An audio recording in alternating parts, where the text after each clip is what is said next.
दोस्तों ये एक बहुत ही खतरनाक टाइप की एक्शन रोमांस और लड़ाई वाली स्टोरी है। मतलब इसमें कोई नॉर्मल लड़की नहीं है। इसमें जो हमारी लड़की है वो लड़कों के ऊपर भी भारी पड़ती है और काफ़ी ज़्यादा मतलब मज़ा आ जाएगा। जैसे जैसे स्टोरी आगे बढ़ेगी तो आपको देखने में एकदम खतरनाक मज़ा आ जाएगा, तो बने रहना। तो हमें एक बहुत ही खूबसूरत दिन को दिखाया जाता है जहाँ पे हमारी तोमो रहती है और वो अपने पसंदीदा दोस्त यानी अपने बचपन के दोस्त को यहाँ पे प्रपोज करने जा रही होती है, जिसका नाम रहता है जुनिची। तो यहाँ पे वो कहती है कि मैं तुम्हें बचपन से ही पसंद करती हूँ, लेकिन आज मैं अपनी दिल की बात कहती हूँ कि मैं तुम्हें पसंद करती हूँ। मगर जो जुनिची रहता है थोड़ा बहुत बहन का भाई रहता है और यहाँ वो कहता है हाँ तुम भी मेरे पक्के वाले दोस्त हो। इसका मतलब वो उसे लड़का समझता था, लड़की नहीं समझता था। लेकिन जो हमारी तोमो है वो लड़की रहती है। तो तुम लोग समझ सकते हो जुनिची कितना बड़ा बहन का भाई रहता है। ठीक है, अब यहाँ पे वो बचपन से इसके साथ स्कूल जा रही होती है, तो आज भी ये जा रही होती है उसके साथ ही स्कूल। फिर हमें पहले के सीन को दिखाया जाता है जहाँ पे वो यहाँ पहले ये लोग अलग अलग स्कूल में जाते थे, लेकिन फिर बाद में ये लोग एक ही स्कूल में मिल जाते हैं और अब देखो साथ में जाना पड़ रहा है। और ये समझता था कि भाई लड़का इसलिए उसका पिछवाड़े पे मार दिया तो ये उसके पेट पे मार देती है और बता नहीं रही होती है भाई बहुत ज्यादा, लेकिन शर्मा भी रही होती है। उसके नेक्स्ट सीन में हमें दिखाया जाता है ये अपनी दोस्त मीजू के साथ रहती है। तो मीजू यहाँ पे कहती है कि जाहिर सी बात है वो तुम्हें बचपन से लड़का समझता आया है और कभी भी तुम्हें लड़की नहीं समझेगा। यहाँ तक कि मैं भी तुम्हें लड़की नहीं समझती हूँ, क्योंकि बचपन में तुम घर घर नहीं खेलती थी। बचपन में तुम लड़कों वाले गेम खेलती थी, जैसे कि पावर रेंजर्स वैसे वाले गेम खेलती थी, चोर पुलिस वैसे वाले गेम खेलती थी। तुम कभी किट किट नहीं खेलती थी, ना ही बारबी डॉल के साथ खेलती थी। तुम तो हमेशा लड़कों के साथ ही खेलती थी और लड़कों वाले ही गेम खेलती थी और कपड़े भी वैसे ही पहनती थी। तो जाहिर सी बात है कि वो तुम्हें लड़का ही समझेगा, कोई भी तुम्हें लड़का ही समझता है, क्योंकि तुम लड़की जैसी दिखती नहीं हो। लड़की जैसा अगर दिखना है, चाहना है, तो थोड़ा सा मतलब चाल चलन में अपना थोड़ा टेढ़ापन लाओ। मेरा मतलब इधर उधर ऐसे ऐसे करो तब ना होगा। तो यहाँ पे ये जा रही होती है जहाँ पे ये काफी सॉफ्ट बोल रही होती है। तो जूनिची कहता है कि ऐसे बुढ़ऊ जैसा क्या बोल रही है। तब यहाँ पे उसे काफी ज्यादा बुरा लग जाता है तोमो को और कहती है कि तुम। फिर दोनों में लड़ाई हो जाती है। वो कॉलर पकड़ लेता है और यहाँ पे देती है उसके मुंह पे एक जोरदार पंच। आगे हम देखते हैं कि उसके डैड कहते हैं कि ये तुम्हारे मुंह पे क्या हुआ। तोमो बताती है कि मेरी जुनिची के साथ लड़ाई होगी। उसके डैड कहते हैं तो तुमने उसे मारा।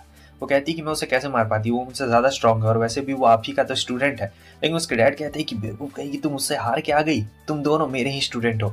और पूरे कराटे क्लब में यही एक अकेली फीमेल मेंबर रहती है, बाकी सब मेल रहते हैं, लेकिन सभी मेल के ऊपर ये अकेले भारी पड़ जाती है, क्योंकि इसके डैड जो है कराटे एक्सपर्ट है और जैसा बाप है वैसी बेटी भी है, ये भी कराटे एक्सपर्ट है। तो दोनों का मतलब कुछ मेल ही नहीं है, दोनों खतरनाक यहाँ पे लड़ाई हो रही होती है। और अगले दिन वापस से मतलब वही दोस्त वाला होते हैं, तो वो वहां पे माफी मांगने के लिए आता है। कहता है मेरे प्यारे दोस्त, लेकिन तुमने शुरू किया था ना, आओ मैं तुम्हें गुदगुदी कर देता हूँ। तो वो फिर से उसे मारती है और कहती है बेवकूफ कहीं का, एक नंबर का ये गधा है, इसका कुछ भी नहीं हो सकता है। लेकिन यहाँ पे जो हमारा जुनूची है वो थोड़ा सा बोलता है तो बेचारी को यहाँ पे शर्म आ जाती है, लेकिन वो उसे लड़का ही मानता है। ठीक है, देखो कैसे कर रहा है।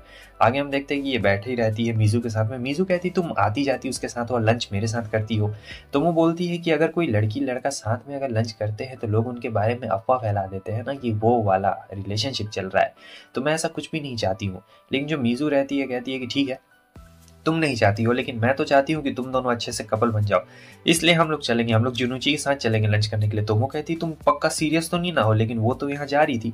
बात ये रहता है कि मीजू और जिनूची में 36 का आंकड़ा रहता है। ये दोनों एक दूसरे को बिल्कुल पसंद नहीं करते थे, लेकिन बचपन के दोस्त रहते। तो वो ये बात अच्छे से जानती थी और यहाँ पे वो लोग चुपचाप खाना खा रहे होते। तो वो बस दोनों को देखने के अलावा और कुछ नहीं कर सकती थी, क्योंकि यहाँ पे वो जान रही थी कि झगड़ा कभी भी इन दोनों के बीच में हो सकता है, इन दोनों का मतलब हमेशा ऐसे ही रहता है। तो ये तोमो का हाथ से ही उसका चॉपस्टिक से खा लेता और ये एकदम शर्मा जाती है। इसे समझ में नहीं आ रहा होता है कि यहाँ पे क्या हुआ।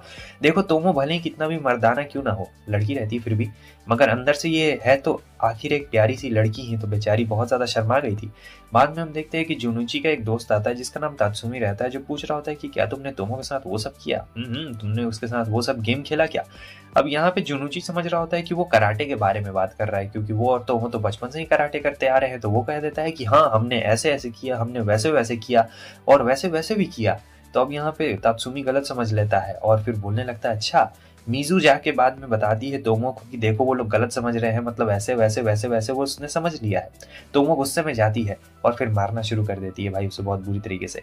आगे हम देखते हैं कि ये तात्सुमी के पास में जाती है और बोलती है तुमने गलत समझ लिया, असल में जुनुची तुम्हें कराटे के बारे में बता रहा था, लेकिन तुम कुछ और ही समझ रहे थे।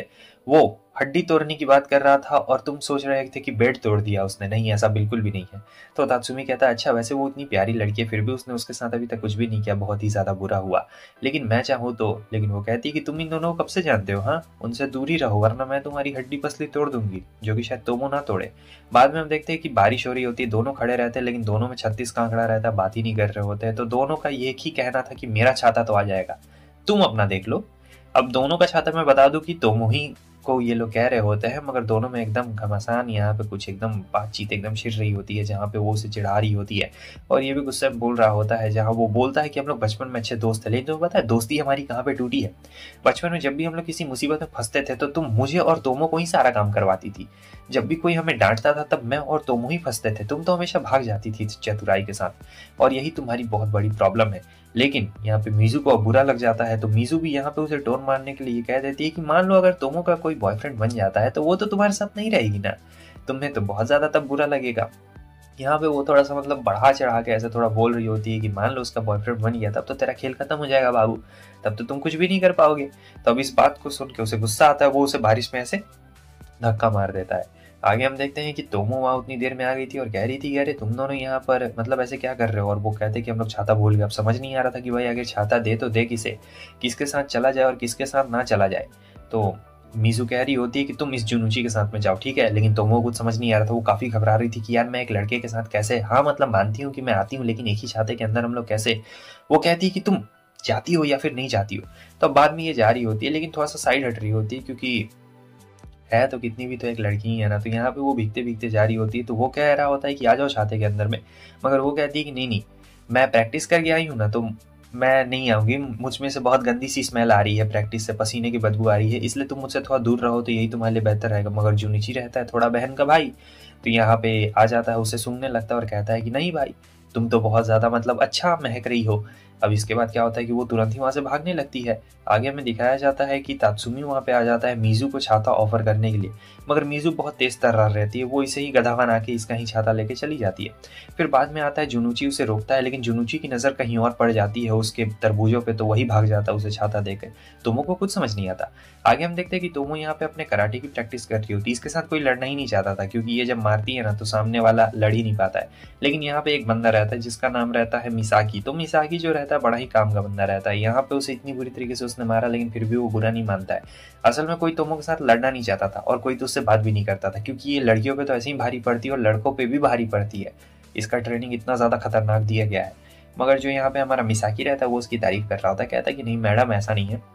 मिसाकी से काफ़ी ज़्यादा एडमायर करता था, ठीक है, बहुत ज़्यादा एडमायर करता था कि मतलब वो एकदम इसके लिए गुरु की तरह है। जैसे कुछ लोग कैसे अपने गुरु के लिए क्या क्या कर देते हैं वैसे ही, और ये तारीफ करता है तो तोमो खुश हो जाती है कि भाई पहली बार किसी लड़के ने मेरी तारीफ की है, इतने सालों में किसी ने भी मेरी तारीफ नहीं की है। और काफ़ी ज़्यादा मतलब एकदम क्लोज आ जाते हैं। हालांकि कोई वैसी वाली फीलिंग्स नहीं रहती है। और पता है इसने कहाँ पे देख लिया था अभी, इसने वहीं पे देखा था जहाँ पे जुनूची ने देखा था, मतलब वही तरबूजे तो उसे दिख रहे होते हैं। लेकिन फिर भी बंदा इतनी एक्टिंग कर रहा होता है कि तोमो कुछ समझ ही नहीं पाती है कि आखिर इतनी देर में क्या क्या हो गया है। और कहता है कि मैं आपको काफ़ी एडमायर करता हूँ, चलिए हम दोनों मतलब साथ में ऐसे टाइम स्पेंड कर रहे होते हैं। वो लोग और लड़कियाँ देख रही होती है, मतलब यहाँ पे लड़कियाँ मिसाकी को देख रही होती है, बंदा क्यूट रहता है, लेकिन तोमो को वो लोग देख लेती है। अब लड़कियों को आ जाता है गुस्सा कि भाई ये लड़की क्या कर रही है उस क्यूट से बंदे के साथ में। तो उसके बाद अब यहाँ पे हमारी जो मीजू रहती है वो जाके बोल रही होती है कि वाह वाह, मैंने तो देखा है तोमो को किसी और लड़के के साथ में। मुझे लगता है कि अब वो दिन ज़्यादा दूर नहीं जब उसका एक प्यारा सा बॉयफ्रेंड होगा और तुम बस कुछ नहीं एक पालतू कुत्ते की तरह उसके पीछे पीछे दुम हिला के घूमते रहोगे। क्यों, क्या होता है? अब मीजू की ये बात सुन के वो उसका रिबन निकालता है और फेंक देता है। आगे हम देखते हैं कि तोमो आ चुकी रहती है इसके साथ में बैठने के लिए ऐसे ही। तो जहाँ पे जुनिची बोल रहा होता है कि मान लो अगर मीजू का कोई बॉयफ्रेंड बन जाता है, जो कि नहीं होने वाला लेकिन मान लो, तो तुम्हें मतलब कैसा एहसास होगा, तुम्हें कैसा लगेगा? तब वो कहती है कि अच्छा हाँ, वैसे तो ये काफ़ी ज़्यादा अनप्रेडिक्टेबल बात है, मगर अगर मान लेते हैं कि उसका अगर बॉयफ्रेंड बन भी जाता है तो मुझे मतलब थोड़ा सा बुरा लगेगा, लेकिन अपने दोस्त के लिए तो अच्छा लगेगा कि कम से कम वो तो खुश है, लेकिन मैं थोड़ा सा दुखी हो जाऊंगी, लेकिन कोई बड़ी बात नहीं है। बाद में हम देखते हैं कि तोमो यहाँ पे आराम से जूस पी रही होती है, तो उतनी ही देर में दोनों लड़कियाँ आ जाती है और दोनों का टोन एकदम लड़ने वाला टोन होता है, ठीक है।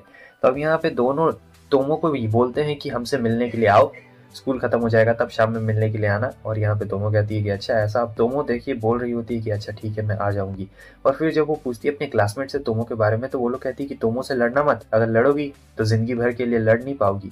तो यहाँ पे लड़कियां बेहोश आगे हम देखते हैं कि तोमो बताती है मिज़ू को कि कैसे उन दोनों लड़कियों ने भाई मुझे चैलेंज किया है और मैं जाऊँगी, उन्हें मारूँगी, मज़ा आ जाएगा। लेकिन वो तोमो को समझाती है कि बेवकूफ़ कहीं की लड़कियों का जो फ़ाइट होता है, वो फिज़िकल फ़ाइट नहीं होता है, वो वर्बल फ़ाइट होता है। तो तुम्हें उनसे मुक्का-मुक्का नहीं लड़ना है, तुम्हें उनसे बस बात करना है, ठीक है? बतियाना है तुम्हें, अगर तुम उन्हें मारोगी तो वो मारी जाएँगी, इसीलिए तुम्हें बिल्कुल भी हाथ नहीं उठाना उन दोनों के ऊपर। आगे हम देखते हैं कि तोमो लड़ने के लिए चली गई रहती है और वो दोनों लड़कियाँ इतनी ज़्यादा डरी हुई रहती है कि कभी भी पैंट गीली हो सकती थी, मगर पैंट गीली होती नहीं है। यहाँ पे दोनों इतनी ज़्यादा डर गई रहती है और सोच रही होती है कि हमें सोच समझ के बोलना पड़ेगा वरना ये तो हमें मार ही देगी। तब ये बोलती है कि हमें उस लड़के के बारे में जानना है जो मिसाकी है। तब तोमो कहती है अच्छा तुम्हें उसके बारे में जानना है, अच्छा हाँ, फिर वो बताना शुरू कर देती है। तो तुम लोग को मेरे से रिलेशनशिप एडवाइस चाहिए थी, कोई बात नहीं, मैं तुम लोग को रिलेशनशिप एडवाइस दूंगी। तोमो का ये बिहेवियर देख के दोनों लड़कियां हैरान हो जाती है कि ये लड़का है कि लड़की है, कि भाई ये आखिर है तो है क्या। बाद में हम देखते हैं कि आती है मिज़ू के पास में, उसे बता रही होती है सारी बातें और वो दोनों लड़कियां भी देख रही होती है। तब तक जुनुची वहाँ पे आ चुका रहता है और उसे ऐसा करता देख और वो दोनों लड़कियां भी समझ जाती कि ये पक्का लड़की है, हाँ मतलब कोई लड़का नहीं है। लेकिन यहाँ तोमो से हमें बस के सीन को दिखाया जाता है जहाँ तोमो और जुनुची दोनों पहुंचे थे, मगर जुनुची ने यहाँ पे पहले सीट रख ली रहती है। तो यहाँ पे तोमो को सीट नहीं मिलती और वो बैठने में भी अनकंफर्टेबल महसूस कर रही थी, मगर जुनुची कहता है कि आ जाओ, क्योंकि वो उसे लड़की नहीं मानता था, लड़के जैसा ही मानता था। तो यहाँ पे वो एकदम पास में बैठे हुए रहते हैं, दोनों का हाथ चिपक रहा होता है, मगर जुनुची को कोई प्रॉब्लम नहीं था क्योंकि तोमो उसके लिए एक लड़का था, लड़की थोड़ी थी। तो वो थोड़ा सा साइड हट जाती है और कहती है कि मुझे मतलब वो थोड़ा सा अनकंफर्टेबल लग रहा है। ऐसा नहीं बोलती है, बोलती है कि मैं ऐसे खड़ी ही ठीक हूँ। तो ऐसे ही चुपचाप वो लोग जा रहे होते हैं खड़े खड़े और सोच रही होती है कि ये मुझे पता नहीं कब लड़की मानेगा। तब तक एक ठरकी बुढ़ऊ आता है जो कि उसके बम को छूने लगता है। अब यहाँ पे इसका मन तो कर रहा था कि मार के बुढ़ऊ का दांत तोड़ दे, मगर जुनूची आगे रहता है और वो जुनूची के आगे ये सब नहीं दिखाना चाहती थी कि वो इतनी ज्यादा लड़ाकू है। लड़ाकू नहीं है, मतलब सेल्फ डिफेंस काफी ज्यादा बढ़िया रहता है, लेकिन दिखाना नहीं चाहती थी। अब जो जुनूची रहता है देखता है कि यार ये ऐसे क्यों हंस रही है और फिर जाके बुढ़ऊ को पकड़ लेता है। उसके बाद वो उसे पुलिस स्टेशन में भी दे देता है। और अब यहाँ पे वो उसे बोलता है कि मैं नहीं चाहता हूँ कि तुम स्कर्ट पहनो, तुम चाहती तो लेगिंग्स भी पहन के आओ। फिर ये बात जाके मीजू को बता रही होती है, तो मीजू कहती है कि तुम ठीक तो हो ना, उस ठरकी बुड्ढे को तुम लोगों ने संभाल लिया ना। तो वो कहती है कि हाँ, जुनूची ने उसे संभाल लिया और वो उसे पुलिस स्टेशन में दे के आ गया। और ये भी बता रही होती है कि उसने मुझसे ये कहा है कि मैं स्कर्ट ना पहनूं, ऐसी छोटी छोटी स्कर्ट, क्योंकि लड़कियां शायद इतनी छोटी स्कर्ट नहीं पहनती, थोड़ी लंबी वाली स्कर्ट पहनती है और लेगिंग्स भी पहन सकती है, लेकिन वो तो मार देती है भाई उसके मुंह पे एक चेहरा। और फिर मीजू यहाँ पे कह रही होती है कि शायद हो सकता है कि वो तुम्हें लड़की की तरह ट्रीट कर रहा हो या फिर लड़कियों की तरह देख रहा हो, क्योंकि कोई भी लड़की यार ऐसे स्कर्ट नहीं पहनती है। और तोमो कह रही होती कैसे स्कर्ट नहीं पहनती, पहनती तो है मगर इतना छोटा नहीं पहनती, और ऊपर से तुमने स्कर्ट के अंदर वो जो पैंट पहना हुआ है उसी से तुम बची हुई हो। क्या कहती हो तुम, अगर तुम वो पैंट उतार दो तो क्या तुम ऐसे फ्रीली चल पाओगी। तो यहाँ पे तोमो को काफी ज्यादा शर्म आ रही होती है कि भाई वो क्या बोले, चाहे तो लेगिंग्स भी पहन सकती थी। लेकिन यहाँ पे मिसुहा उसका मजाक उड़ा रही होती, कह रही होती कि एक बार अपना वो पैंट उतार दो, उसके बाद देखो आखिर खेला क्या होता है, सारे लड़के तुम्हारी तरफ अट्रैक्ट हो जाएंगे। मगर तोमो को शर्म आ रही होती है और कह रही होती कि इससे तो वो दिख जाएगा, मगर मिसु कहती है इससे वही दिखेगा जो जुनूची जाता है। चलो देखते हैं कि आखिर क्या होता है। बाद में हम देखते हैं कि वो जाती है जुनूची के पास में और कहती है कि अरे तुम दोनों के बीच में लड़ाई हुई है ना, तो तुम ऐसे मुंह फुला क्यों जा रहे हो, जाओ उसके साथ जाओ, घर जाओ। मगर जुनूची के यहाँ पे बिल्कुल भी इंटरेस्ट नहीं रहता है, क्योंकि तोमो से ऐसी भी लड़ाई होती रहती है हमेशा उसके बचपन से। तो वो कहती है कि वो तुम्हें बुला रही है। तब ये काफी खुश हो गया था और कहता है कि आखिर कहाँ पे बुला रही है, कहाँ पे बुला रही है। वो चला जाता है और यहाँ पे तोमो रहती है, मगर तोमो ने इस बार पैंट नहीं पहना हुआ रहता और स्कर्ट काफी ज्यादा छोटा रहता है। तो जुनूची यहाँ पे अपने होश संभाल ही नहीं पा रहा होता है। तोमो सोच रही होती है कि आखिर इसे क्या हो गया, मतलब ये ऐसे क्यों बिहेव कर रहा है जैसे कि कुछ हो गया हो। लेकिन जो जुनूची रहता है वो तो भाई उसकी तरफ देख ही नहीं रहा होता है। तोमो पूरा बात करने की कोशिश कर रही होती है मगर ये देख नहीं रहा होता है, क्योंकि इसका ध्यान तो कहीं और रहता है। और अब वो सोचती है क्या हुआ, लेकिन जाके ये सीधे पुलिस से टकरा जाता है। और जब बस में भी ये लोग रहते हैं तो जुनूची सोच रहा होता है कि यार सब लोग तोमो को ही देख रहे हैं, तो वो थोड़ा प्रोटेक्टिव हो जाता है, क्योंकि उसे अच्छा नहीं लग रहा था कि कोई भी तोमो को ऐसे देखे। और तोमो ने भी पैंट नहीं पहना हुआ था। तो अब यहाँ पे फाइनली वो लोग आ चुके रहते हैं, तो तोमो हवा चलती है तो भाई थोड़ा सा स्कर्ट उड़ जाता है। तो तोमो यहाँ पे कह रही होती है कि तुम इतना अजीब व्यवहार क्यों कर रहे हो, रुक जाओ। उसके बाद वो बता रहा होता है कि देखो मैं तुम्हारा फ्रेंड हूँ, मुझे कोई हक नहीं है कि मैं तुम्हारे कपड़ों पे कोई कमेंट करूँ या फिर तुम्हें बताऊं कि आखिर तुम्हें क्या पहनना चाहिए। मगर यार जब तुम ये इतने ज्यादा छोटा स्कर्ट पहन रही हो, फिर वो बताने लगता है। तो तोमो को यहाँ लगता है कि अरे वाह क्या बात है, ट्रिक काम कर गई, जुनूची मेरे बारे में केयर करता है, क्योंकि आज से पहले इसने कभी भी मुझसे ऐसी बात नहीं की थी, ये मेरी बहुत ज्यादा केयर करता है, तब तो काफी ज्यादा अच्छी बात है। फिर वो जाती है और जाके मिजुआ को वो सारी बातें बता रही होती है कि कैसे कैसे क्या क्या बात हुई। मिजुआ कहती है कि वाह ये तो बहुत ही ज्यादा बढ़िया बात हुई। अब पता नहीं मिजुआ इन दोनों के बीच में आग लगाना चाहती थी या फिर क्या। वो चली जाती है इसके पास में और फिर जो जुनूची रहता है उससे बोल रही होती है, उसे टीज करती है, तो वो उसके माथे पे ऐसे मारता है। और फिर बाद में हम देखते हैं कि वो जाता है तोमो के पास में और वापस से उससे वैसा ही लड़कों वाला व्यवहार करने लगता है जैसा पहले था। हालांकि ये देख के मिजुआ थोड़ी सी खुश भी रहती है, क्योंकि तोमो खुश रहती है इसलिए मिजुआ भी यहाँ पे खुश रहती है। तो सोचे दोस्ती काफी अच्छी है इनकी। आगे हमें कैरोल को दिखाया जाता है और ये स्कूल की सबसे फेमस और खूबसूरत लड़की रहती है। तोमो कहती है कि भाई इसमें ऐसा क्या है जो मुझ में नहीं है। तो वो बताती है कि तुम में बहुत कुछ है जो उसमें नहीं है, वो बहुत ज्यादा सॉफ्ट है और तुम बहुत ज्यादा हार्श हो, वो लड़ाकू नहीं है, तुम बहुत ज्यादा लड़ाकू हो। और सबसे पहली बात तो तुम्हारे हाथ में ये जो डंबल है ना, तुम उसे नीचे करो, ठीक है, क्योंकि कोई लड़कियां डंबल उठा के पूरे स्कूल में नहीं घुमा करती है तुम्हारे जैसी, ठीक है। वो काफी सॉफ्ट है, फेमिनिन एनर्जी है, तुम्हारा बहुत मैस्कुलिन एनर्जी है, तुम लड़कों को अट्रैक्ट करोगी, मतलब करोगी, लेकिन मेरे जैसा लड़का, भाई मेरे जैसा लड़का तो तुम के लिए अपनी जान दे दे। इस कैरल में ऐसा क्या रखा हुआ है, तोमो में ही जो बात है, तुम लोग समझ रहे हो ना, मैं बोलना नहीं चाहता हूँ, वो वाला इशू है मुझे, वो वाला। ठीक है। और फिर इसके बाद तोमो पूछती है तो मुझे क्या करना चाहिए। तो अब यहाँ पे ये सोचते सोचते जारी होती है भाई कि क्या करूँ उसका, क्या करूँ उसका। तो उतनी देर में कैरोल के साथ वो दिख जाता है, मिसाकी। और फिर वो कहती है कि तुम दोनों मतलब क्या। तो वो बोलते हैं कि अच्छा ये मेरे फियोन्से है। तो ये सुन के वो और भी ज्यादा हैरान हो जाती है, क्या ये तुम्हारा फियोन्से है, मतलब समझ में नहीं आ रहा, तुम दोनों शादी कब कर लिए। तब बताता है कि बचपन में हमने किया था, लेकिन अब असल जिंदगी में भी हम लोग करेंगे, जरूर करेंगे, थोड़ा सा एज कम है लेकिन बाद में एज हो जाएगा ना तब किया जाएगा। तो ये सुन के तोमो एकदम हैरान हो चुकी रहती है और मिसाकी से पूछती है कि ये तोमो। और तोमो का यहाँ पे वो मजाक उड़ाने लगती है कि भाई तुम बिल्कुल लड़के जैसे हो, तुम लड़की तो लगी नहीं रही हो। तो यहाँ पे तोमो को बहुत गुस्सा आता है और वो बोल रही होती है कि मैं एक लड़की हूँ, हर एंगल से मैं लड़की हूँ, कोई लड़का नहीं हूँ। लेकिन कोई भी यहाँ पे उसे लड़की नहीं मानता था, ठीक है। और यहाँ कैरोल मजाक उड़ा रही होती है तो तोमो को बहुत ज्यादा गुस्सा आ रहा होता है। मिसाकी भाई शांत रहता है, क्योंकि मिसाकी तोमो को एडमायर करता था, लेकिन अब जो कैरोल है वो तो उसकी वाइफ होने वाली थी, फ्यूचर वाली।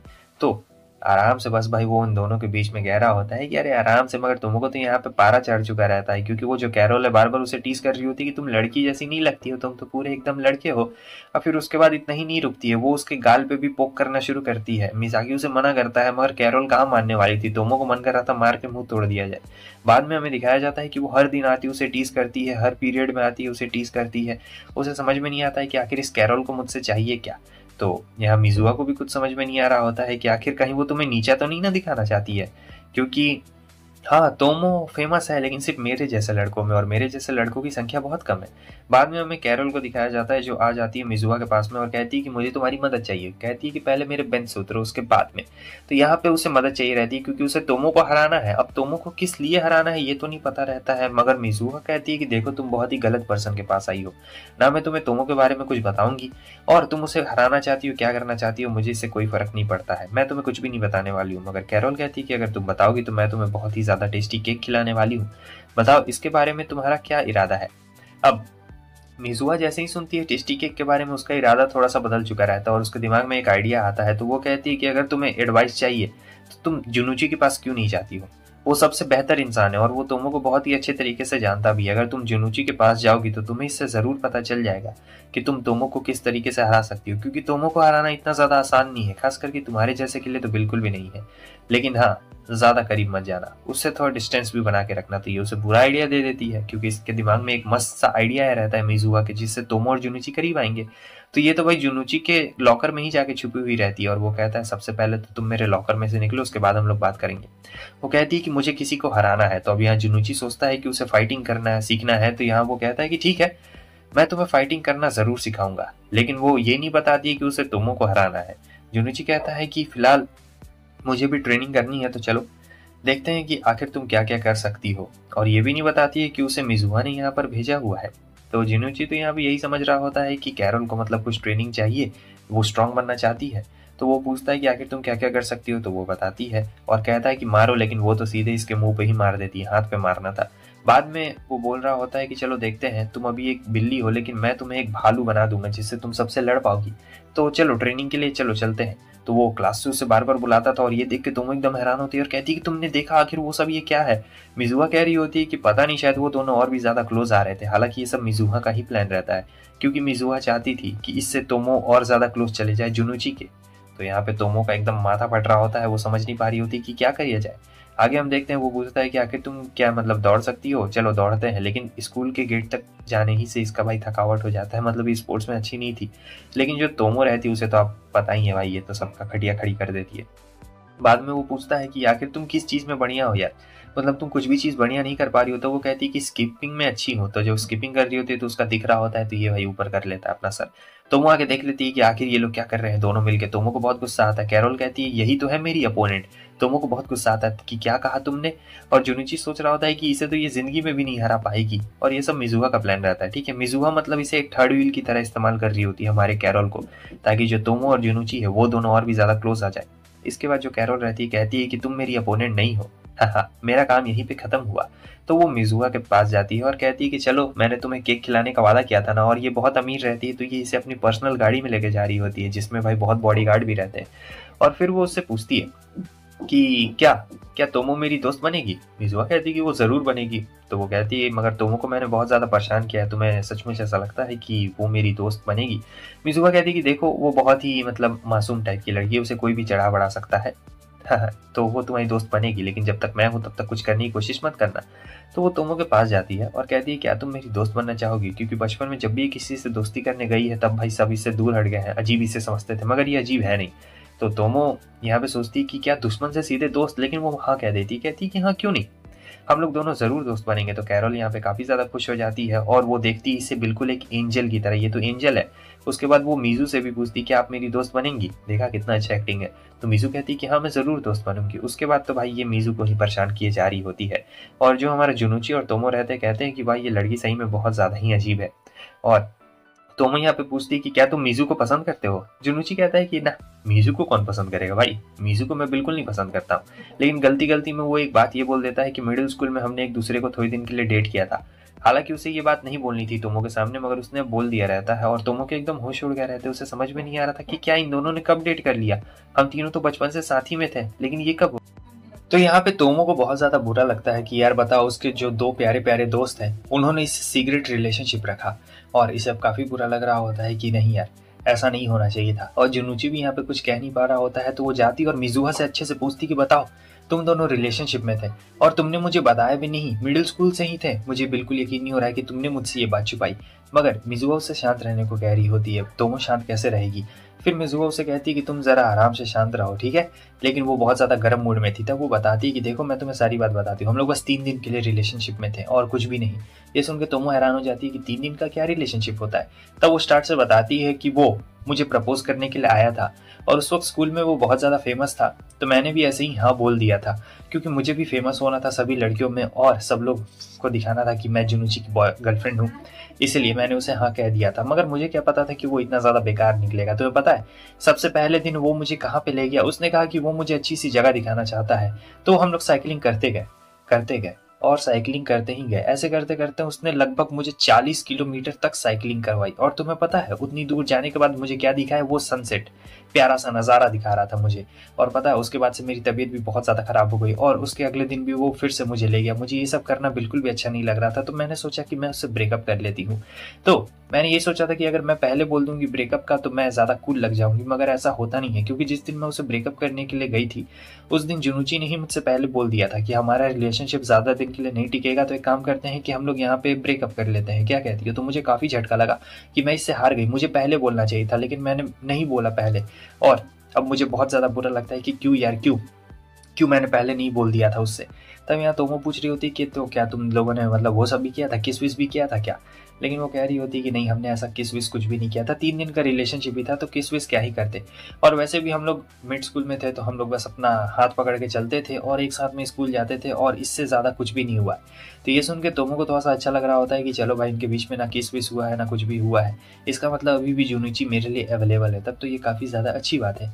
उसके बाद मिजुआ जुनुची के पास जाती है और कहती है कि तुमने उसे सारी बातें बता दी क्या। वो कहता है कि मेरे मुंह से गलती से निकल गया और कुछ भी बात नहीं है। तो वो कहती है वैसे मैं भी पुरानी बातों को भुलाना चाहती थी, लेकिन एक बात मुझे याद नहीं आ रही है, तुम और तोमो तो मिड स्कूल में काफी अच्छे दोस्त थे, लेकिन जब तुम मेरे बॉयफ्रेंड बने तुमने उससे पहले ही उसके साथ अपना रिलेशन खराब कर लिया, मतलब तुमने उससे दोस्ती तोड़ ली।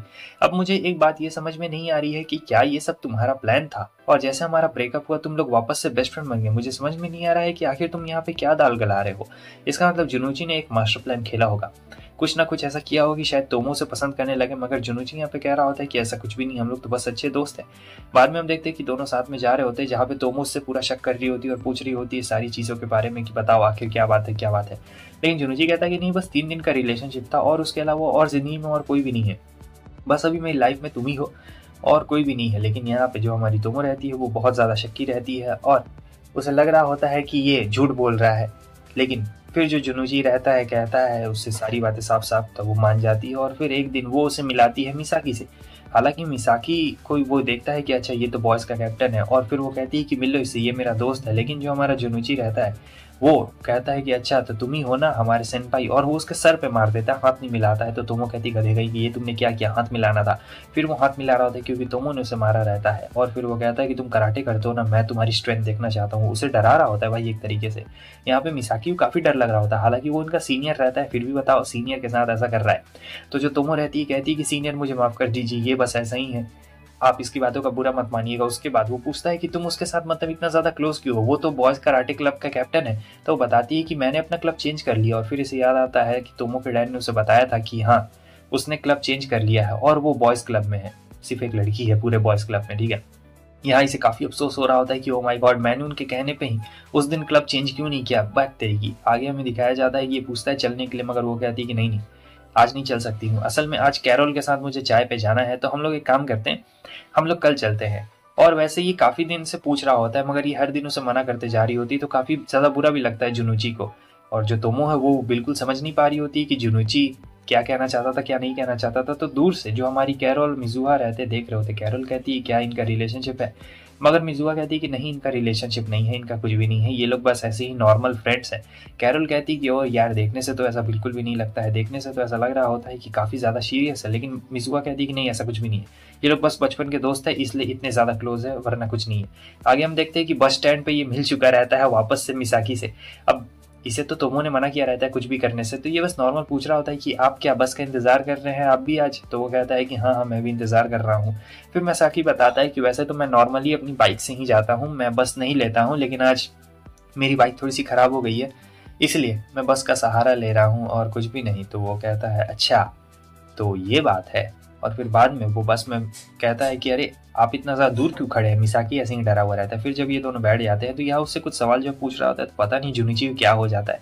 फिर ये कहता है कि तुम और तोमो में लड़ाई होगी तो कौन जीतेगा। तब ये बताता है कि मैं ऐसे तो तोमो से जीत सकता हूँ, लेकिन अगर रूल्स से हम लोग ना खेले तब तोमो जीत जाएगी क्योंकि वो मुझसे ज़्यादा स्ट्रांग है। मिसाकी कहता है रुको एक मिनट, तुम वो लड़की है तुम उसको मारोगे क्या। वो कहता है कि हाँ क्यों नहीं, वैसे वो सिर्फ लड़की थोड़े है यार, वो तो लड़का है एक तरीके से, मैं उसे ज़रूर मारूंगा। और वैसे भी हमारे बीच में काफ़ी अच्छी अच्छी लड़ाई होती है, काफ़ी अच्छी अच्छी फाइट हुई है हम दोनों के बीच में, लेकिन रूल्स के हिसाब से हम लोग खेलते हैं इसलिए मैं जीत जाता हूँ, और अगर रूल्स के हिसाब से ना खेला जाए तो वो जीत जाएगी, बहुत ज़्यादा ताकतवर है वो, समझे, और कुछ भी उसके बारे में मत बोलना।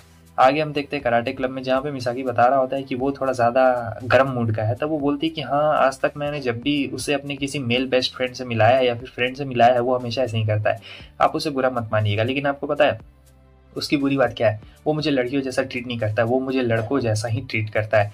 अब यहाँ पे मिसाकी बोलने वाला रहता है कि नहीं वो तुम्हें लड़कियों जैसा ही ट्रीट करता है, बस तुम गलत समझ रही हो, लेकिन वो बोल नहीं पाता है क्योंकि जुनूची आ जाता है और कहता है कि सीनियर आप लोग का क्या हो रहा है, मज़ा आ रहा है। लेकिन तोमो समझ नहीं पाती है कि आखिर ये इतना ज़्यादा शांत क्यों हो गया। अगले सीन में हमें दिखाया जाता है ये लड़कियाँ रहती है और ये लोग तोमो के बारे में ही सोच रही होती है कि तोमो कितना ज़्यादा अजीब कपड़ा पहनती है लड़कों जैसा। तब तक तोमो वहाँ आ जाती है और वो लोग काफ़ी ज़्यादा शर्मा जाती है कि अरे ये क्या, ये यहाँ पे लड़कों के कपड़े पहन के आ गई। तोमो मिसुकी से पूछती है कि अरे ये मिजुआ ये क्या हुआ, वो लोग शर्मा क्यों गई। तब वो बताती है क्योंकि तुमने लड़कों जैसे कपड़े पहने हैं ना इसलिए, क्योंकि देखो नॉर्मली लड़कियाँ ऐसे कपड़े नहीं पहनती है, वो सिर्फ लड़के ही पहनते हैं। और यहाँ अब वो बता रही होती है कि मैं हाई स्कूल से यार मतलब ऐसे ही कपड़े पहनते आ रही हूँ, इसमें इतनी ज़्यादा बुरी बात क्या है। और फिर वो बताती है कि कैसे जो हमारा जुनूची है वो उसे इनवाइट कर रहा था लेकिन मैंने उसे मना कर दिया। मिजुआ कहती है ये तो बहुत ही अच्छा अपॉर्चुनिटी, अब तुम सामने से जाओ और जुनूची को इन्वाइट करो चलने के लिए, कहना कि बहुत दिन से मैं तुम्हें मना कर रही थी लेकिन चलो आज चलते, और देखना वो बिल्कुल डॉगी की तरह एकदम तुम्हारे पास आ जाएगा, वो बिल्कुल मना नहीं करेगा। लेकिन तोमो काफ़ी डर लग रहा होता है कि भाई कहीं वो कुछ कह ना दे, कुछ कर ना दे। मगर मिजुआ कहती है कि अरे तुम इतना ज़्यादा टेंशन क्यों लेती हो, कुछ भी नहीं होने वाला है, ठीक है, और बहुत ज़्यादा तुम्हें मज़ा भी आएगा। वैसे भी सबको एक ना बार ट्राई करना चाहिए। तो अब यहाँ पे वो क्लास में होती है और तोमो को बहुत ज़्यादा घबराहट हो रही होती है कि वो जुनूची से कैसे पूछे, लेकिन वो याद करती है मिजुआ की बातों को। तो फिर वह कह देती है कि चलो चलते हैं घूमने के लिए, क्या कहते हो, मैं आज फ्री हूँ। तो भाई वो बिल्कुल डॉगी जैसा ही एक्ट कर रहा होता है और तोमो सोचती है कि उसने बिल्कुल सही कहा था, भाई ये बिल्कुल वैसे ही एक्ट कर रहा है। तो फिर वो मिजुआ के पास जाती है उसे बताने के लिए। तब तक कैरोल भी आ जाती है और सारी बातें सुन लेती है। तो आज ये लोग इसके लिए कपड़े चुनने के लिए जाएंगे, क्योंकि लड़कों वाले कपड़ों में ये थोड़े ना जा सकती है। उसके बाद अब ये लोग आ चुके रहते हैं शॉपिंग के लिए। तो ये लोग कुछ इसके लिए ऐसा चुन रहे होते हैं जो कि ज़्यादा ना लड़कों जैसा लगे ना एकदम लड़कियों जैसा लगे। तोमो के ऊपर वैसा थोड़ा सूट करेगा ना, क्योंकि तोमो थोड़ी सी मस्कुलर रहती है, ठीक है, इन जैसी फ्लफी फ्लफी नहीं रहती है। तो अब यहाँ पे ये लोग पूछते हैं तुम्हारे पास क्या है, तब इसके पास 2 जोड़ी जूते के अलावा और कुछ भी नहीं रहता है। मतलब बाकी लड़कियों वाले कपड़े नहीं रहते, लड़कों वाले रहते हैं। तो अब ये लोग इसके लिए कपड़े डिसाइड कर रहे होते हैं कि कौन सा चुना जाए। और फिर वो लोग कहते हैं कि हम लोग अच्छे दोस्त हैं ना, तो तुम मतलब अपनी डेट से वापस आना, मतलब डेट नहीं है, ऐसे ही घूमने के लिए जा रही हो ना, तो वापस आना तो सब चीज़ बता देना कि आखिर क्या क्या हुआ तुम दोनों के बीच में, और जो जो नहीं हुआ। हम लोग पक्के वाले दोस्त हैं ना। तो कैरोल यहाँ पे उसे पूरा एकदम फोर्स कर रही होती कि बताना ज़रूर, और मिजुआ भी। अब अगले दिन हम देखते हैं कि डेट के लिए वो रेडी हो चुकी रहती है और ये एकदम परफेक्ट रहता है ड्रेस, ना लड़कों जैसा ना लड़कियों जैसा। और फिर वो कहता है कि चलो चलते हैं। उसके बाद ये लोग बेसबॉल के लिए आते हैं। तो पहले भी ये लोग आते थे, पहले ये लोग 120 की स्पीड वाली करते थे, लेकिन अब 160 के पास आए रहते हैं। और तोमो सोचती क्या मैं ये कर पाऊंगी, लेकिन पहली ही बॉल में होम रन मार देती है भाई, मतलब काफ़ी कमाल का। उसके बाद बॉलिंग के लिए आते हैं। तो पहले हल्का वाला बॉल उठाते थे, लेकिन इस बार भारी वाला बॉल उठाया है जुनूची ने। पता नहीं वो क्या करना चाहता है। वो कहती क्या मैं कर पाऊंगी, लेकिन वो कर लेती भाई। पहला ही हिट में सारे का सारा बॉल गिर चुका रहता है। उसके बाद कैरियोके का बारी रहता है। तो वो कहती चलो चलते हैं। इसे लगा था कि यहाँ पे भीड़ होगा, लेकिन ये तो एक कमरा रहता है छोटा सा, और जो काफ़ी अंधेरा और शांत कमरा रहता है। तो यहाँ पे कैरियोके में गाना गाना रहता है। अब इसका एंजल और डीमन इसका भाई कान भर रहे होते हैं। तो उसके बाद वो सोचती है कि मैं क्या करूँ क्या करूँ, यहाँ पे तो गाना गाना है। वो कहता है कि अरे गाना क्यों नहीं गाती हो, जो भी मन करे गाओ, कोई दिक्कत नहीं है, कोई यहाँ पे तुम्हें सुनने वाला नहीं। और वैसे भी जब तुम बचपन में मुझे एडवेंचरिंग के लिए ले जाया करती थी ना, तब मुझे काफ़ी अच्छा लगता था। मैं भले नहीं जाना चाहता था, लेकिन मैं जाता था तो मज़ा आता था। अब यहाँ पे ये गाना शुरू करती है और यहाँ पे ये बच्चों वाला गाना गा रही होती है। और फिर पता है जुनूची जो रहता है रिकॉर्ड भी कर लेता है। उसे पता भी नहीं लगता है कि जुनूची ने रिकॉर्ड किया है, लेकिन इसे काफ़ी हंसी आ रही होती है। फिर वो डेट के बारे में सारी चीज़ें इन लोगों को बता रही होती है, जहाँ पे दोनों का एकदम अजीब हाल होता है। कह रही होती है कि क्या तुमने बच्चों वाला गाना गाया कैरियोके में। वहाँ कोई बच्चों वाला गाना नहीं गाता है भाई, वहाँ पे अच्छे अच्छे गाने गाए जाते हैं। लेकिन तोमो को काफ़ी शर्म आ रही होती है। उसके बाद अब दोनों उठ के जाने लगते हैं, लेकिन जो जुनूची रहता है कुछ देखता है और ये कोई वीडियो होता है। ये लोग भी हंसते हुए जा रही होती है। तब हम देखते हैं ये किसी और का नहीं, तोमो का ही उसने वीडियो बना लिया था। तो वो एकदम हैरान होती है, क्योंकि इसमें वो एकदम डिफरेंट। तो हम देखते हैं कि यहाँ पे मिजुआ जा रही होती है, तो तात्सुमी उसे हाय कहने आ जाता है। वो हाय गुड मॉर्निंग कह देती है, तो ये काफ़ी खुश हो जाता है, मगर इग्नोर करके चली जाती है। अब यहाँ पे जो तात्सुमी रहता है उसका एक ही मोटिव था कि वो उसे खुश देखना चाहता था।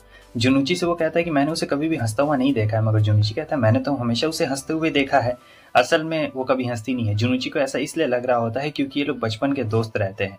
बात सिर्फ यही रहती है। अब तात्सुमी सोच रहा होता है कि क्या बचपन का दोस्त होने में इतना ज़्यादा फर्क होता है क्या, मैंने तो आज तक उसे कभी हंसते हुए नहीं देखा, मैंने तो जब भी देखा है वो हमेशा ऐसे ही मुंह फुला के ही रहती है।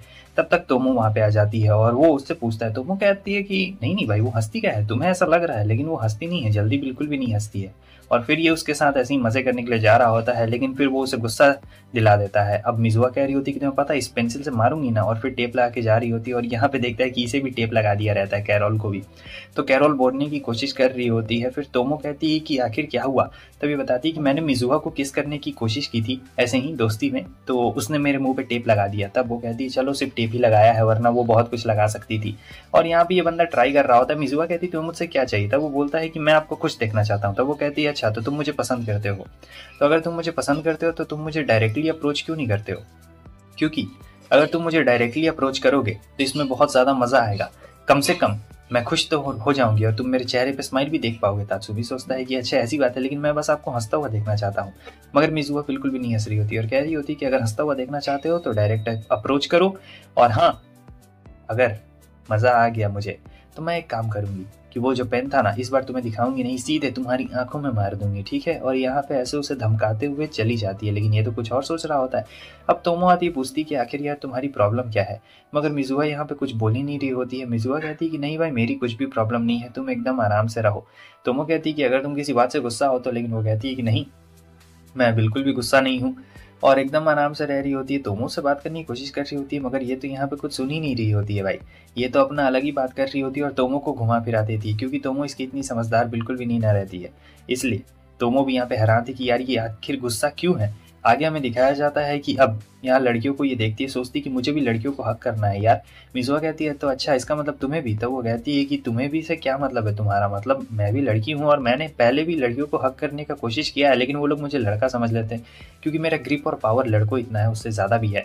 इसलिए वो लोग मुझे समझ लेते हैं कि मैं उन्हें नुकसान पहुँचा रही हूँ, मगर ऐसा बिल्कुल भी इंटेंशन नहीं रहता है मेरा। मैं तो उनके साथ दोस्ती करना चाहती हूँ, तुम मुझे हक क्यों नहीं करती हो? हाँ, हम लोग तो बचपन के दोस्त हैं और तुमने मुझे कभी भी हग नहीं करने दिया। लेकिन मिज़ुआ कहती है कि ऐसा कभी भी नहीं है कि मैंने तुम्हें हग नहीं करने दिया है। बात तो ये है कि तुम अपनी पावर को ज़्यादा ही कंट्रोल नहीं कर पाती हो, तुम बहुत ज़्यादा उत्सुक हो जाती हो। तो तोमो कहती है मुझे भी लड़कियों जैसा हैंडशेक करना है, उनके साथ हग करना है, जैसे लड़की एक दूसरे के साथ हरकतें करती है नॉर्मल लड़कियाँ, उसी तरीके से मुझे भी करना है। मगर मिज़ुआ कहती है कि हाँ हाँ, हम लोग कर सकते हैं, क्यों नहीं कर सकते? तोमो कहती है हाँ, हम लोग कर सकते हैं क्योंकि हम लोग बहुत ही पुराने दोस्त हैं। तो वो कहती है कितने पुराने? तो जन्म से ही रहते हैं, क्योंकि इनकी मॉम भी एक दूसरे की दोस्त रहती है, तो ये लोग भी एक दूसरे के बचपन से ही दोस्त रहते हैं। मगर आज तक मिज़ुआ ने उसे कभी भी कुछ वैसा करने नहीं दिया जैसे लड़कियां हरकतें करती है। अब वैसे मुझे पता है कि क्या क्या हरकतें करती है, मगर मैं तुम लोग को बताऊंगा थोड़े, तुम लोग खुद जानो भाई क्या हरकतें होती है और क्या हरकतें नहीं होती है। उसके बाद वो उसे कुछ और बोलती है तो ये काफ़ी शर्मा जाती है। आगे हमें दिखाया जाता है कि कैरोल कहती है कि आइए मुझे हक कर लीजिए, क्योंकि कैरोल थोड़ी नासमझ रहती है। अब यहाँ पे वो उसे हक कर लेती है और सोचती है अच्छा तो ये बहुत ज़्यादा सॉफ्ट है भाई, लड़कियाँ काफ़ी कमाल की होती है। उसके बाद हिलते डुलते आ रही होती है जैसे कि क्या हो गया, काफ़ी शर्म भी आ रही होती है। तब वो बताती है कैरोल स्पेशल केस है। फिर जाती है वो दूसरे लड़कियों को भी हक कर रही होती है पीछे से, और काफ़ी ज़्यादा अलग लग रहा होता है, उसे महसूस हो रहा होता है। और बाकी लड़कियाँ भाई इससे डर रही होती कि आखिर ये क्या हो गया। फिर कैरोल इसे हर दिन हक करते रहती थी। अब एक दिन क्या होता है कि मिज़ुआ को वो कुछ बोलती है हेलो गुड मॉर्निंग, लेकिन वो उसे इग्नोर करके जाने लगती है। तो इन्हें लगता है कि पता नहीं ये इतना नाराज़ क्यों हो गई है। तो जो कैरोल रहती है वो बता रही होती है कि मैंने तो इसे कभी भी खुश नहीं देखा है, क्या ये नाराज़ है क्या? तब तुम्हें बताती है कि नहीं वो नाराज़ नहीं है, वो बस उसका चेहरे का एक्सप्रेशन हल्का सा चेंज हो जाता है। अगर तुम बहुत ही बारीकी से देखोगी तो उसका आईब्रो और थोड़ा सा आंख वैसे हो जाता है जब वो नाराज़ होती है। कैरोल कहती है कि आप बिल्कुल टेंशन मत लीजिए, मेरी वजह से नाराज़ है तो मैं उनसे ज़रूर माफ़ी मांग लूँगी। तो उसके बाद कैरोल जाती है और सीधे बेंच पे अपना सर पटक देती है और कहती है कि मुझसे कोई गलती हो गई तो प्लीज़ आप इसके लिए मुझे माफ़ कर देना। लेकिन जो हमारी मिज़ुआ रहती है वो यहाँ पे भी नहीं हंसती है, और जो कैरोल रहती है वो कह रही होती कि मैं तो इसी नादान हूँ तो आप इसके लिए मुझे माफ़ कर दीजिएगा। मिज़ुआ कहती है कि अरे मैं नाराज़ थोड़े ना हूँ और तुमसे तो बिल्कुल भी नाराज़ नहीं हो सकती हो, तुम इतनी ज़्यादा प्यारी बच्ची हो, आखिर तुमसे नाराज़ कोई क्यों होगा। मगर कैरोल कह रहा होता है कि नहीं, अगर कोई बात है तो माफ़ कर दीजिएगा। लेकिन मिज़ुआ कहती है कि नहीं नहीं नहीं नहीं यार, तुम इतना ज़्यादा क्यों कर रही हो, इसमें तुम्हारी कोई भी गलती नहीं है। तो अभी भी वो थोड़ी सी दुखी रहती है। तो अब तोमो की बारी रहती है, वो पूछती कि क्या बात है, आगे तुम इतनी ज़्यादा दुखी क्यों हो? तब ये बताती है कि मैं जिससे दुखी हूँ वो तुम लोग नहीं हो, और तुम लोग बेकार में कोशिश क्यों कर रहे हो? मेरा गुस्सा कहीं और पे था लेकिन मैंने तुम लोगों के ऊपर निकाल दिया, प्लीज़ तुम इसके लिए मुझे माफ़ कर देना। तोमो यहाँ पे उसके मुंह से माफ़ी वर्ड सुन के बहुत ज़्यादा हैरान हो जाती है और सोच रही होती है कि वाह यार ये लड़की इतनी ज़्यादा मतलब चेंज हो गई, मुझे यकीन नहीं। और फिर उसके गले को पकड़ लेती है और कहती है कि मैं और ज़ोर से हक करूँ क्या? तो यहाँ मिज़ुआ कहती है कि तुम मुझे इतनी आसानी से हक कर ले रही हो, जुनूची को क्यों नहीं करती हो? तब वो शर्मा जाती है और कहती है कि एक लड़की एक लड़के को हक करेगी मतलब ऐसे? तो वो कहती है जुनूची तो तुम्हें बार बार हक करता है, क्या तुमने वो देखा नहीं है? तब वो कहती है कि हाँ वो मुझे हक करता है, मगर मैं उसे कैसे मतलब हक कर सकती हूँ, आखिर ये तो बहुत ज़्यादा मतलब इम्पॉसिबल है, लोग पता नहीं क्या सोचेंगे। तो वो बहुत शर्मीली लड़की रहती है, तुम लोग को मैं बता देता हूँ। लेकिन मिज़ुआ कह रही होती है कि इसमें शर्माने वाली क्या बात है, वो तुम्हें हक कर सकता है, तुम उसे हक नहीं कर सकती क्या? तुम उसे जाओगी और उसे हक करोगी तो वो उसकी थोड़ी मस्ती ले रही होती है, ठीक है, मज़ा आ रहा होता है उसे। बाद में हमें दिखाया जाता है कि जो जुनूची था वो यहाँ छुट्टी होते हुए जा रहा होता है, तो तोमो उसके पीछे आके उसे बहुत ही ज़ोर से हक कर लेती है, और ये देख के ये भी हैरान हो जाता है कि अरे ये क्या हो गया है, मतलब इसने मुझे हक कर लिया। तो वो छुड़वा लेता है और कहता है कि तुम स्कूल कैंपस में ये सब नहीं कर सकती हो। तब वो कहती है कि क्या, तुम जो इतने दिनों से मुझे हक करते आ रहे हो वो उसका क्या है? तब वो कहता है कि वो सब चलता है मगर ये सब नहीं चलता है। फिर उसके बाद तो भाई मुंह मारती है बहुत ही जोरदार उसे। आगे हमें दिखाया जाता है कि तोमो यहाँ पे सो रही थी, अब प्यारी लग रही होती है, सोते वक्त उठती है तो जुनूची यहाँ पे रहता है और कहता है कि हेलो कैसी हो डार्लिंग। तो डार्लिंग यहाँ पे उठ चुकी रहती है और वो कहती है कि तुम यहाँ पे क्या कर रहे हो? तब वो बताता है कि अरे तुम्हारे डैड ने मुझे यहाँ पे भेजा है, लेकिन वो बहुत चिल्लाती है कि आखिर तुम यहाँ पे क्या कर रहे हो गधे कहीं के। तो वो पूछता है तुम्हारे डैड आखिर कहाँ पे? तब तक उसकी मॉम आ जाती है और फिर वो हेलो आंटी कहता है तो ये उसके कान खींचने लगती है और बताती है कि मेरा जो हस्बैंड है वो हमेशा डोजो में ही रहता है, वो नहाता धोता सब चीज़ वहीं पे है, डोजो में ही है, और मुझे ये बात बिल्कुल पसंद नहीं, और तुम उसके स्टूडेंट हो तो मैं इसमें तुम्हारी भी गलती मानूंगी। आगे हमें दिखाया जाता है कि कुछ खास तोमो ने बनाया रहता है, मगर ये कुछ खास लग नहीं रहा होता है, ये बड़ा अजीब सा कुछ उसने बनाया रहता है, मगर जो हमारा जुनूची रहता है वो सब चीज़ खा लेता है। उसके लिए कोई फ़र्क नहीं पड़ता है कि क्या है, चाहे तोमो हो या फिर उसकी मॉम हो, वो सब चीज़ हज़म कर लेता है। अब यहाँ पे तोमो की मॉम को गुस्सा आता है कि वो बंदा भी बच्चों जैसा शर्माता है, अगर मैं उसे टच कर दूँ तो वो एकदम बेहोश हो जाता है। मुझे समझ में नहीं आता, हमारी इतनी बड़ी बेटी हो गई फिर भी उसका ये हाल है, मैं उसे बिल्कुल नहीं छोड़ूंगी। आगे हमें अंकल को दिखाया जाता है। सो जो अंकल रहते हैं यहाँ पे डोजो की प्रैक्टिस कर रहे होते हैं, लेकिन देखते हैं कि अरे ये क्या, तोमो की मॉम वहाँ पे है, मतलब उनकी वाइफ जब से वो उसे छूती है वो तो भाई बेहोशी हो चुके रहते हैं। अंकल तो एकदम पूकी निकले, और ये बात जुनुची भी बोल रहा था कि तुम्हारे पापा तो एक नंबर के पूकी हैं, मतलब छूते ही फिसल गए। लेकिन फिर यहाँ पे ये बता रही होती कि नहीं ऐसी बात नहीं है, जब वो लोग कॉलेज में थे ना तब डैड बहुत ज़्यादा मतलब थे, लेकिन डैड थोड़े से पूकी हैं, वो बात अलग है। और जब भी कॉलेज में कोई मॉम को परेशान करता था या उन्हें परेशानी आती थी तब डैड एकदम खड़े रहते थे, मतलब तुम समझ सकते हो कैसा स्टोरी होगा। उसके बाद हमें दिखाया जाता है कि ये दोनों तो अपना अलग प्लान बना रहे होते हैं, और जब तोमो कहती है कि मैं भी तुम्हारे साथ आऊँ क्या, लेकिन तब ये लोग मना कर देते हैं, क्योंकि जो कैरोल रहती है उसे सीक्रेट डेटिंग एडवाइस चाहिए रहती है हमारी प्यारी मिजुआ से। तो ये लोग उसे बोका बना देते हैं और टोपी पहनाते हुए कहते हैं कि जाओ तुम जुनुची के साथ लंच करो। अब जब ये लंच कर रही होती है तो सब लोग बात कर रहे होते हैं, लेकिन जुनुची को लग रहा होता है कि वाह कितना अच्छा है, इसके साथ मैं अकेले खा रहा हूँ, बहुत ज़्यादा मज़ा आ रहा है। आगे हमें दिखाया जाता है कि जब ये लोग बात कर रहे होते हैं उतनी देर में मिसाकी वहाँ पे आ जाता है। मिसाकी कहता है कि ओ आप इसकी दोस्त है क्या, असल में मिजुआ को वो नहीं जानता था। और फिर वो मिजुआ का हाथ पकड़ते हुए कह रहा होता है कि प्लीज़ आप इसका अच्छी तरीके से ख्याल रखिए, एकदम छोटी सी बच्ची जैसी है, प्यारी सी है, मैं आपको अपनी बहन मानता हूँ, प्लीज़ आप इसका अपने अच्छी तरीके से ख्याल रखिएगा। मतलब एकदम भाई अजीब टाइप का लड़का रहता है, कुछ भी बोलो। और जो कैरोल रहती है वो तो मस्त आराम से, और उसके बाद वो कहता है कि ठीक है कैरोल तुम अपना ख्याल रखना, मैं इन्हें तुम्हारे हवाले सौंपता हूँ। अब यहाँ पे वो चला जाता है और ये कहती है कि वो तुम्हें बिल्कुल बच्चों की तरह ट्रीट करता है, लेकिन कैरोल को भी बहुत ज़्यादा मज़ा आ रहा होता है कि हाँ भाई सही में बहुत प्यार करता है। आगे हमें दिखाया जाता है कि ये तो गुस्सा कर रही होती है कि तुमने मुझे कहाँ छोड़ दिया, तब तक वो जो लड़की रहती है वो उन्हें बुला रही होती है और तोमो को बताती है कि कैसे एक जो सीनियर बंदा है 3rd ईयर का वो हमें परेशान करता है। पहले उसने मुझे प्रपोज किया, मैंने रिजेक्ट कर दिया, तो अब वो मुझे परेशान कर रहा है और वो सभी लड़कियों के साथ ऐसा ही करता है, प्लीज़ तोमो तुम मेरी मदद करो। तो अब तोमो को तो यहाँ पे बहुत गुस्सा आ रहा होता है, कह रही होती है कि अच्छा कौन है वो बदमाश लड़का, चलो मैं तुम्हारे बदले देख लेती हूँ कि कौन है। उसके बाद वो जाती है और फिर भाई वो जो बंदा रहता है वहाँ पे खड़ा रहता है और कह रहा होता है तो तुमने यहाँ पे लड़कियों को बुला लिया, तुम्हें क्या लगता है मैं डरूंगा, और ये एक नंबर का बदमाश गुंडा टाइप का रहता है। तो तोमो कहती है कि मैं तुम्हें ठिकाने लगा दूंगी, मगर वो तोमो की बात नहीं सुन रहा होता है क्योंकि तोमो लड़की रहती है। हालांकि फिर भी वो उन्हें डरा रहा होता है और तोमो को यहाँ पे बहुत ज़्यादा गुस्सा आ रहा होता है कि उसे इग्नोर कर रहा है और कहता है कि हट जाओ यहाँ से। लेकिन तोमो उसे एक लात मारती है तो वो बंदा सीधे वहाँ बेहोश हो जाता है और कहती है तुम लोग क्यों डर रही हो, अगर इसे किसी के पीछे आना होगा तो ये मेरे पीछे आएगा, तुम लोग बिल्कुल भी टेंशन मत लो। और तोमो का ये रूप देख के दोनों लड़कियां पिघल जाती है और सोचती है ये तो हीरोइन है भाई। आगे हम देखते हैं कि वो बंदे प्लानिंग बना रहे होते हैं तोमो को मारने का, मतलब 1v5 यहाँ पे होने वाला था, लेकिन ये सारी बात जो हमारा जुनूची रहता है वो सुन लेता है कि ये लोग तोमो को मारने का प्लान बना रहे, तो वो जाके उस बंदे को मारता है और ये लोग कहते हैं कि तुम्हारी इतनी हिम्मत, हमारे साथी को मारते हो। उसके बाद तो भाई यहाँ पे लड़ाई हो जाती है। आगे हमें दिखाया जाता है कि वो सारे बंदे यहाँ पे तोमो के पास आते हैं और तोमो के पास आके उससे माफ़ी मांगते हैं। तोमो को समझ नहीं आता, बाद में जब ये जारी होती है तो जुनूची से कहती है कि पता है क्या हुआ, वो सब चीज़ हुआ और ये तुम्हारे गाल पे चोट कैसे लग गई। तब वो बोलता है कि कुछ नहीं, मैं बस गिर गया था। तोमो कहती है कि तुम मिडिल स्कूल के बाद कुछ ज़्यादा ही गिर रहे हो, तुम्हें इतना नहीं गिरना चाहिए। और वैसे दोस्तों अगर आपको इसका पार्ट 1 अच्छा लगा तो पार्ट 2 के लिए कम से कम 2000 लाइक्स तो तुम लोग इसके ऊपर कर देना। जितना जल्दी लाइक करोगे उतना जल्दी मैं नया पार्ट लेके आ जाऊंगा। वैसे तुम लोग को हैप्पी होली और अच्छे से मनाना, ठीक है, बाय बाय।